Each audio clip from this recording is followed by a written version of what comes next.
Alrighty, what is going on, everybody? Of course, my name is Blitzwinger, and ladies and gentlemen, welcome all back to another Minecraft action figure review. Today we're going to be taking a look at the Series 3. Yes, you heard me correctly, Series number 3. And I believe that this is the only release so far for Series 3, and that is, of course, the one, the only Overworld Alex, fully articulated figure. Of course, as you can see, this set comes with a golden sword, a bow, of course, Alex herself, and the slime, which looks absolutely incredible. But before we get to the goodies in the package, let's go ahead and flip the packaging on over and take a look at the back of the card, which has a bit of a description for Alex. It says type, the player, so of course that's a new player model. Behavior, highly capable and customizable. Alex possesses excellent crafting and combat skills. She can also carry a hefty inventory and tame various types of creatures. Fact, Alex is 1.79 meters tall and very athletic. She can jump over 1 meter, which is quite athletic indeed.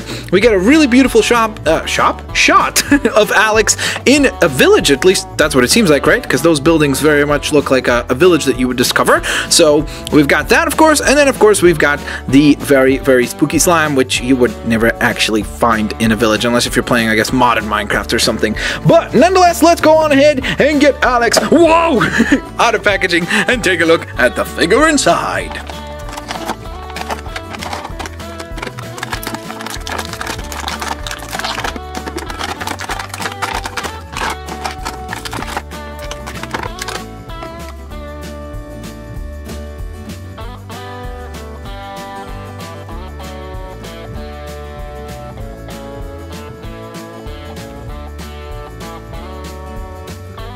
Alrighty guys, so here's of course the entire set out of packaging, and let us begin by taking a look at the slime. So we're gonna just get Alex out of the shot and take a look at the slime. So I absolutely love what they did with the slime because they assembled it in layers. They used a translucent cube to create the illusion of actually kind of like a slime-like effect. They gave him, of course, the eyes and the little mouth there on the side, which is pretty cool. It's just a really, really neat idea. I think they executed this really well. Of course, it would have been kind of cool to get like a actual squishy design, like maybe if they could have used this like some sort of rubber material, but then again, that would probably kind of like wear and tear pretty quickly. So I kind of understand why they went ahead and used the actual plastic instead of like a slimy like texture.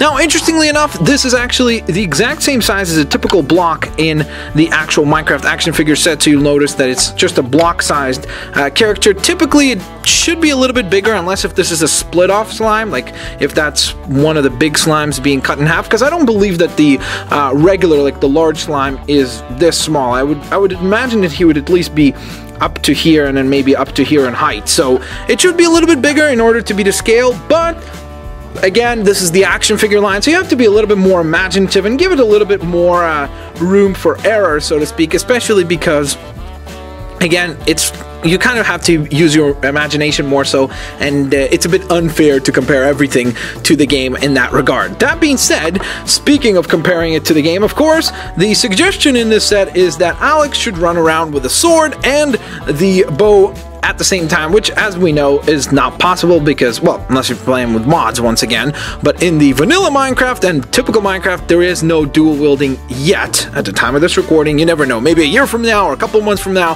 they add it. You never ever know. But at this time, it is not available, so technically, I guess you would only have her running around with one of the items at a time. But speaking of the items themselves, let's go on ahead and take a look at each and every single one of them. So first and foremost, we have this really lovely golden sword.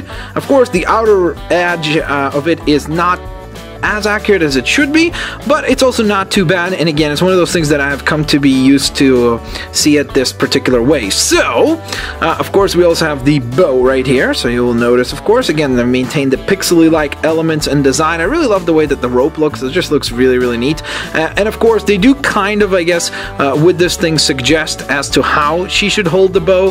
So, of course, you can have her hold it in this hand as well, but it just looks a little bit more odd like this. Wait, let me show you. There we are, because it's like it's so close to her face, so it definitely looks a bit more odd, and as you see, it doesn't look so good on this side. But if you put it into this hand, it looks a little bit, well, I don't know, actually, maybe it's the exact same thing. Now that I'm looking at it, I'm like, what are you saying, Blitzwinger? Because this looks exactly the same to me, and you would be actually 100% correct about that, because now that I'm looking at it, I guess I just like a little bit more, like, I typically would pose the figure this way, so that's why I prefer her holding the bow in this hand. But as you can see, the functionality is there for either hand to be able to hold it. So, with that in mind, of course, let's take a look at the figure itself. So you notice, of course, she's got the longer flowing hair all the way to the front here, so you'll notice that they actually detailed it right here on the shoulder, which is pretty nice. I think that's a nice touch there. Of course, the pixely-like design follows through all the way to the boots. You notice, of course, the pixely-like elements and paint present everywhere. I mean, even on the hands here, which is quite cool indeed. You can see some of the hair flowing through on this side as well. Of course, nice, beautiful green eyes for Mrs. Alex. Now, you might be wondering to yourself, wait a minute, Blitzwinger, how does she compare to Steve? Well, I actually have Mr. Steve right here, who is, of course, in scale to Alex. In fact, they are the exact same scale, you will notice. So there you are, it's the exact same scale, but interestingly enough, to me, it might be just the color that they use or the shoulders that they use, but you can see that Steve's shoulders are a little bit wider, so they did kind of like create a more feminine body type for her, a little bit more slimmed down, not quite as bulky as Steve is. So that's quite cool, and I definitely think that that was a great touch to differentiate Alex, not just by the aesthetics, but also make the actual figure feel a bit different. Alrighty, so there you guys have it. That is the Series 3 Alex figure, along with, of course, the slime, the golden sword, and the bow. I hope you guys enjoyed this review. If you did, please don't forget to hit that like button, share the videos with your family and friends, favorite the videos as well, and of course, let me know if you guys would be interested in seeing more Minecraft figure reviews in the hopefully very near future. Have an absolutely glorious and fantastic day. I do indeed hope to see you guys here next time. Peace out. See you laters, alligators. Bye-bye, guys.